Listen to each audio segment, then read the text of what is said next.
Good morning dear students. Gayatri school Sanchore के YouTube channel में आप सभी का स्वागत है। इस चैनल को ज़्यादा से ज़्यादा सब्सक्राइब कर लें ताकि नए नए वीडियो आपको उपलब्ध हो सके, और इसी के साथ इस वीडियो को शेयर करें, लाइक करें और कमेंट भी कर लें। और गायत्री कॉलेज सांचौर के यूट्यूब चैनल को भी साथ साथ में सब्सक्राइब कर लें। 12th एग्रीकल्चर साइंस कृषि विज्ञान के बच्चों के लिए अपना टॉपिक चल रहा था जैविक खेती। जैविक खेती बिना इंसेक्टिसाइड पेस्टिसाइड की जाने वाली खेती होती है, जिसमें अपन मुख्य रूप से जैविक उत्पादों की क्या करते हैं, बात करते हैं। और जैविक उत्पाद आपके कौन कौन से? एक है आपका जैविक खाद, दूसरा वर्मी कंपोस्ट खाद, हरी खाद और जैव पूरक या बायो फर्टिलाइजर के बारे में आज अपन डिटेल से अध्ययन करेंगे। तो जैविक खाद के बारे में अपन ने बात की, वर्मी कंपोस्ट खाद के बारे में केचुए के कल्चर का संवर्धन करके अपन किस प्रकार से खाद तैयार करते हैं, जिसे वर्मी कंपोस्ट खाद कहते हैं, उसके लाभ बनाने की विधि और खेत में इसका प्रयोग किस प्रकार से किया जाता, समस्त जानकारी आपको बताई। उसके बाद एक शेष बची है, वो है हरी खाद। हरी खाद का मतलब होता है कि पहले उसको क्या करना होता है, फसल को खेत के अंदर बोना, और बोने के बाद जब उस पादप की पुष्पन की क्रिया से पहले उसको खेत के अंदर मिट्टी में मिला देते हैं जुताई करके, और फिर उसके बाद वो खेत में किसी अन्य फसल को क्या किया जाता है, बोया जाता है। अब इस हरी खाद में मुख्य रूप से अपन लेग्यूमिनेसी या इसको दूसरा नाम कहते हैं फैबेसी कुल है। फैबेसी कुल, इस फैबेसी कुल के सदस्यों को है वो खेत में उगाया जाता है। जैसे एक सिंपल सी ने यहाँ पर गुआर, ठीक है, गुआर साइमोप्सिस टेट्रागोनम, जिसका वैज्ञानिक नाम गुआर है, मूंग है, मोट है। इसके अलावा आपकी जो रिस्का है, मेडिका, सेटेगा, जो अधिकतर दलहनी फसलें जिसको अपन कहते हैं, उस दलहनी फसलों को अपन हरी खाद के रूप में क्या करते हैं, प्रयोग करते हैं। कि कैसे करते हैं सर? तो बारिश होने से पहले या जब बारिश हो जाती है तब इसकी खेत में जिस प्रकार से अपन फसल की बुआई करते हैं उसी प्रकार से इनकी भी क्या करेंगे, बुआई करेंगे।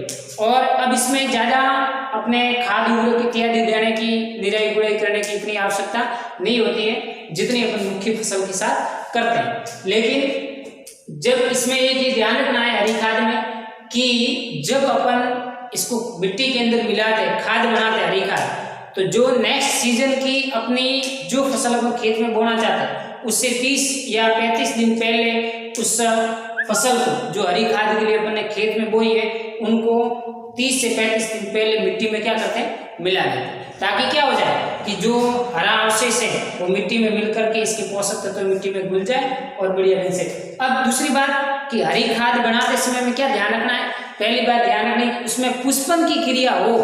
पुष्पन की क्रिया जब हो उससे पहले फलियां, पुष्पन हुआ तो फलियां बनेगी, तो फलियां परिपक्व होने से पहले या पुष्पन की क्रिया के दौरान आप उस हरी खाद को मिट्टी में क्या करते हैं, मिला दें। अन्यथा क्या होगा कि जैसे ही आपकी पुष्पन की क्रिया हो रही, फलियां बन गई, तो उसमें बीजों का प्रोडक्शन हो जाएगा, बीज बन जाएंगे, और जैसे ही बीज बन जाएंगे तो वो बीज है वो आपकी अगली जो फसल है उस फसल के साथ सापेक्ष खरपतवार के रूप में क्या करेंगी, काम करेंगी। यानी कि अपन बोना नहीं चाहते थे फिर भी उस बाजरे के साथ गुआर उग जाता है, लेकिन अपन मुख्य गौण फसल अपनी क्या थी, बाजरा थी, तो उसके साथ कोई किसी प्रकार की ऐसी परिघटना नहीं हो, इसलिए पुष्पन की क्रिया से पहले हरी खाद का जो भी आपका फसल है उसको खेत में क्या करते हैं, बोते। ठीक, ये थी आपकी हरी खाद। इससे संबंधित और थोड़ी बहुत बातें आपको बता देते हैं कि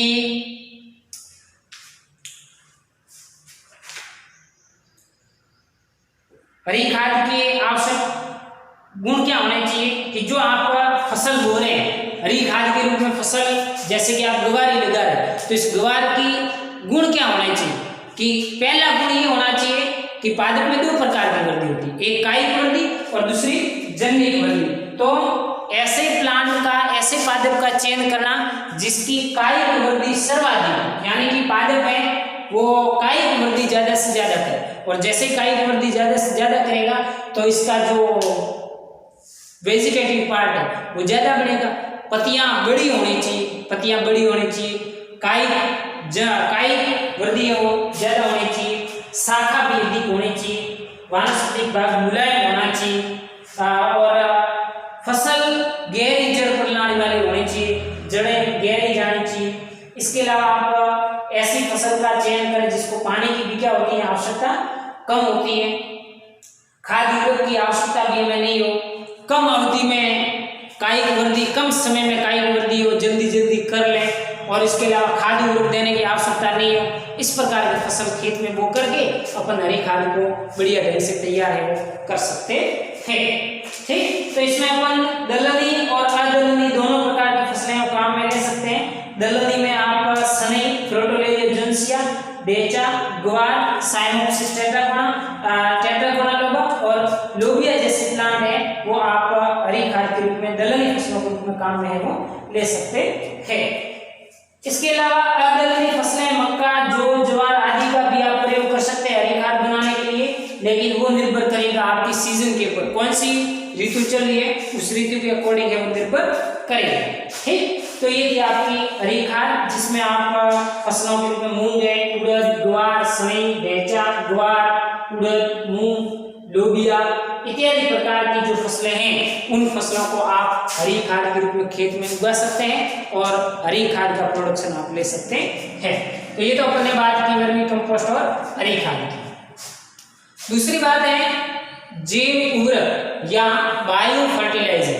एक होते हैं उर्वरक, इसको अपन कहते हैं फर्टिलाइजर, जैसे आपका यूरिया है, डीएपी है, एमओपी, म्यूरेट ऑफ पोटाश है, ये सभी क्या है उर्वरक। ठीक है, ऐसे के ऐसे अब जैव उर्वरक, जैव का मतलब है जीवों के द्वारा तैयार किया गया फर्टिलाइजर क्या कहलाता है, जैव उर्वरक कहलाता है। और उसी जिस प्रकार से इसमें नाइट्रोजन है, फास्फोरस है, पोटेशियम, कैल्शियम, मैग्नीशियम जैसे पोषक तत्व होते हैं फर्टिलाइजर में, ऐसे कैसे पोषक तत्व आपके बायो फर्टिलाइजर के अंदर भी मौजूद होते हैं। फर्क इतना है कि जीवों के द्वारा निर्मित किया जाता है इसलिए इसका नाम दे दिया जैव उर्वरक, और जो आपका उर्वरक है इनको है वो फैक्ट्रियों में है वो निर्मित किया जाता है, बनाया जाता है, इसलिए इसको कहते हैं फर्टिलाइजर या उर्वरक के नाम से जाना जाता है।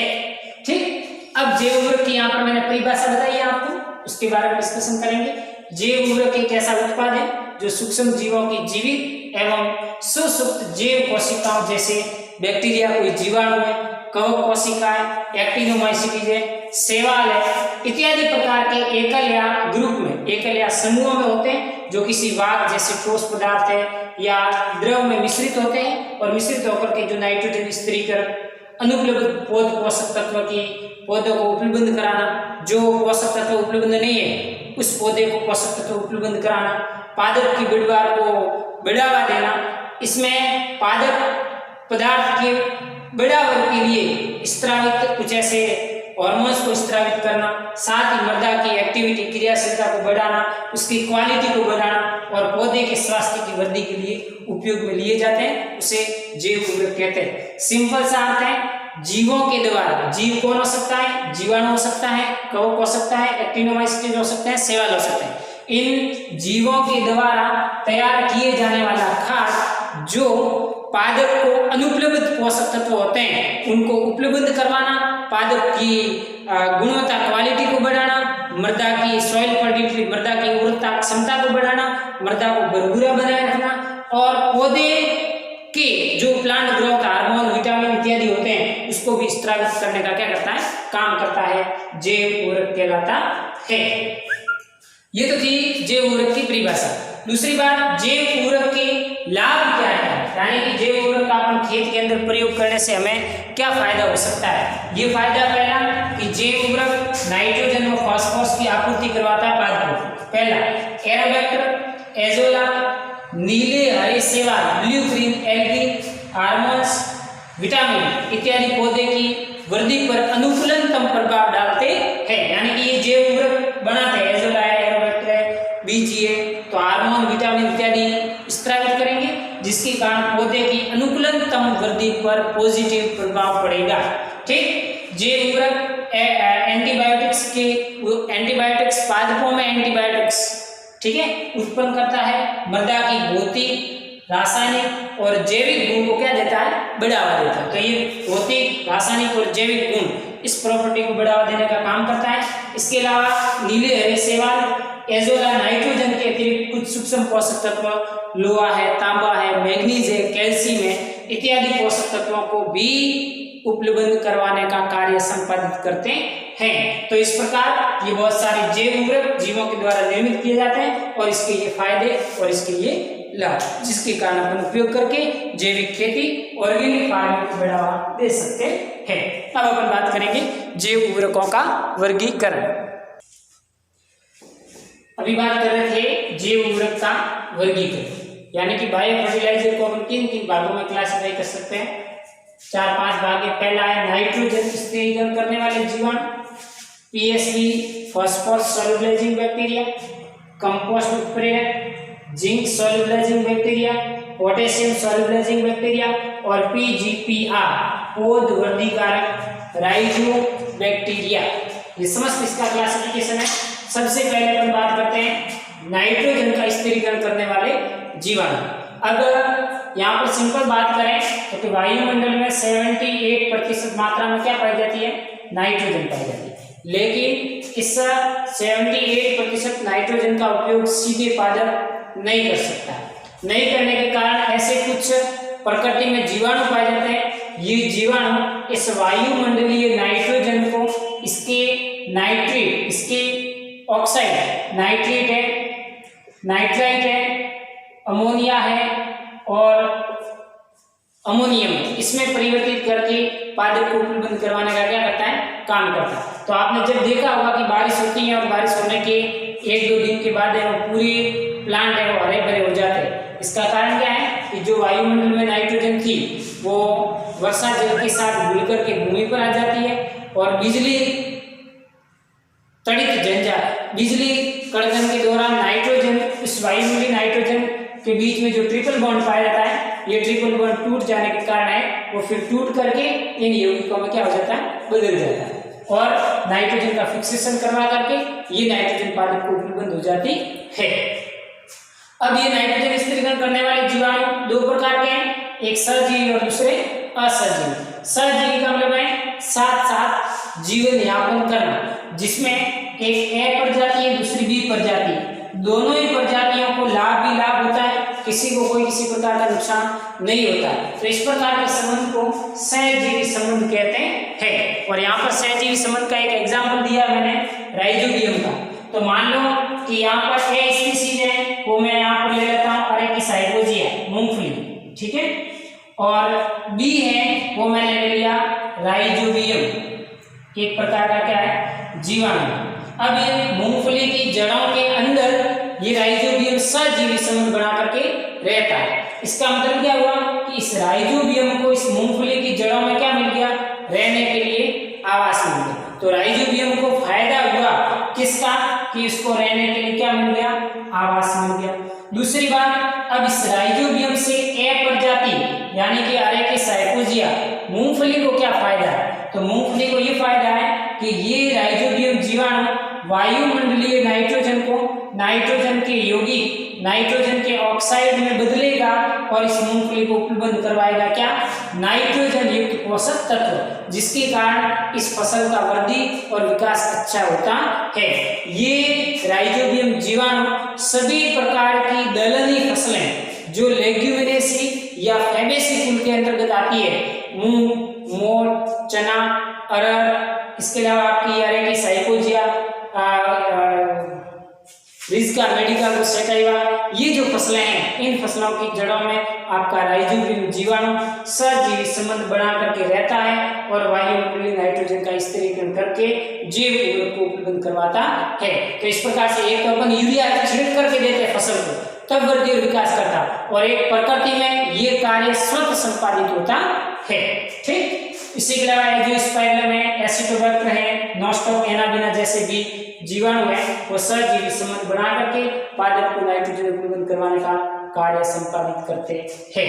दूसरे हैं असहजीवी जीवाणु, असहजीवी या फ्री लिविंग बैक्टीरिया, जिसका किसी भी पादप प्रजाति के साथ कोरिलेशन नहीं होता, संबंध नहीं होता, और ये असहजीवी जीवाणु फ्री लिविंग बैक्टीरिया है वो स्वतंत्र रूप से मिट्टी के अंदर पड़े रहते हैं, और मिट्टी के अंदर जैसे पड़े बारिश होगी तो वो ये ऐसी एजोबैक्टर है, क्लोस्ट्रिडियम है, क्लेबिसिला जैसे जीवाणु है, ये जीवाणु मिट्टी के अंदर रहते हुए वायुमंडलीय नाइट्रोजन का स्थिरीकरण करते अदलहनी फसलें, मूंग है, ज्वार है, बाजरा है, गेहूं है, जौ, जई, इसमें वायुमंडलीय नाइट्रोजन को परिवर्तित नाइट्रोजन के ऑक्साइड में परिवर्तित करके अदलहनी फसलों को नाइट्रोजन प्रबंध करवाने का कार्य संपादित करता है। ठीक, तो ऐसे बहुत सारे जीवाणु, बहुत ही इंपॉर्टेंट चीज है ये नाइट्रोजन स्थिरीकरण करने वाले जीवाणु, जिसमें आप क्या जाएगा राइजोबियम, अभी मैंने बता दिया, एजोबैक्टर बता दिया और एजोस्पाइरम भी बता दिया। अब इसका प्रयोग क्या करेंगे, अब इसका कि सर हमें इसका उपयोग करना चाहे तो इसके पैकेट आते हैं, जैव उर्वरक के क्या आते हैं, जैसे कि राइजोबियम है तो राइजोबियम का एक पैकेट आता है, इस पैकेट को आप पानी के अंदर घोल बनाए और घोल बना करके लेग्यूम कुल के पादपों के बीजों को उस घोल के अंदर कुछ समय के लिए उपचारित करके फिर खेत में बोएंगे तो क्या होगा कि पादप उगने के साथ ही आपके उस जड़ों में राइजोबियम जीवाणु क्या हो जाएगा, विकसित हो जाएगा, तो नाइट्रोजन प्रबंध होती रहेगी तो पादप जल्दी जल्दी अपना वर्धीय विकास है वो कर लेगा। प्राकृतिक रूप से भी बनेगा, लेकिन कृत्रिम रूप से आप करना चाहते हो जैव उर्वरक के कल्चर पाउडर मिलते हैं, उस कल्चर पाउडर से उपचारित करोगे तो वो जीवाणु वहां पर समृद्धि अपने आप हो जाता है और वायुमंडलीय नाइट्रोजन का फिक्सेशन कर लेता है। दूसरा है आपका फॉस्फोरस सोल्यूबलाइजिंग बैक्टीरिया, या इसको कहते हैं फॉस्फोरस रूपांतरण जीवाणु, ये पीएसबी कल्चर आता है, PSB culture, phosphorus solubilising bacteria, PSB का पूरा नाम है फॉस्फोरस विलयकारी जीवाणु, और इसका भी कल्चर पाउडर आता है, ग्राम में लेकर के आप बीजों को उपचारित कर लें तो आपका पादप को फॉस्फोरस है वो मिल जाएगा।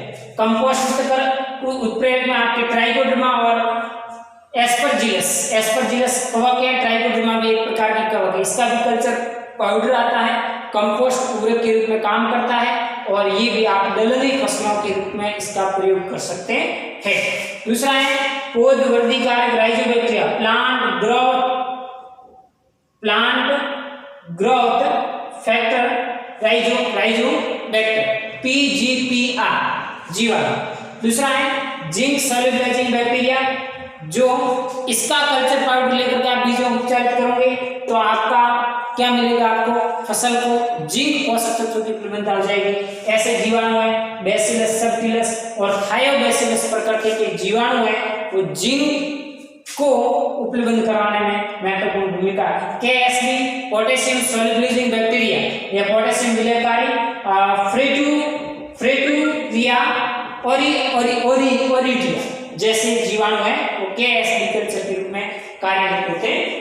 तो इस प्रकार से यह समस्त जैव उर्वरकों का वर्गीकरण है, जिसकी सहायता से अपन इस जैव उर्वरक का प्रयोग खेत में करके बीजों को उपचारित करके वायुमंडलीय नाइट्रोजन का स्थिरीकरण, फास्फोरस, पोटेशियम, जिंक इत्यादि को पादप को उपलब्ध करवा सकते हैं।